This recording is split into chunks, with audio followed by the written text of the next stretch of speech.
Hi, so I'm with Sophie and Nadine, who are running for Women's Officer. So in your manifesto, you briefly talked about getting more involved with freshers' consent workshops. Could you explain what you think is lacking in the workshops and how you can solve this?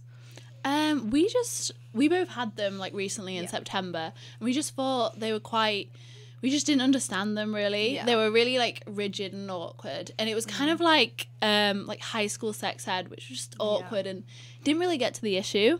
And obviously the Women's Office a couple of years ago obviously worked to get those put in, and they're important. We just want to improve on them. So yeah.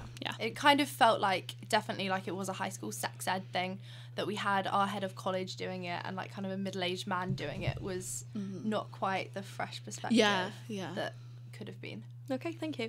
Another thing you talked about is something that I found really relevant. So there's a lot of global feminist movements at the minute, and you talked about bringing those into York. How would you tailor these massive global movements to better suit York and the students? I think some of the current movements, like the Me Too campaign and Time's Up, they're all about women's experiences and women and non-binary people's experiences.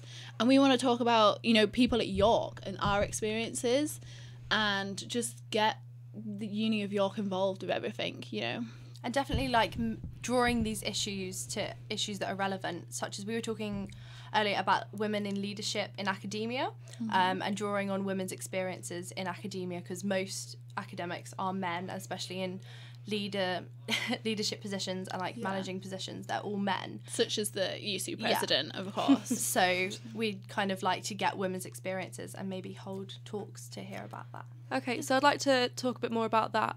I think one of the issues behind getting women and their experiences involved is sometimes that can be a really personal issue that women don't want to talk about, especially if it's been quite traumatic. How would you get around that issue?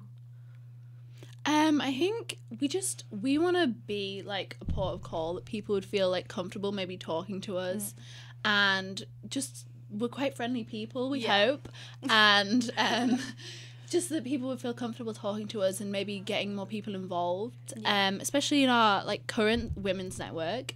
It's a really inclusive group of people. We both feel really comfortable there just talking about things. And we just want to get more people involved with that and expand the community. Yeah, and it's definitely a safe place, and we'd want it to remain that way and increase that to make sure that people felt comfortable sharing their quite personal or traumatic experiences. Okay, thanks very much. And could I ask a final question? How would you encourage inclusivity? What we really want to do is hold more socials and events, because half of the university's population are women and therefore members of Women's Network. Yeah, we don't have many people at meetings, so we want to involve as many people as possible. Thank you so much, and thank you so much for talking to us. Thank you.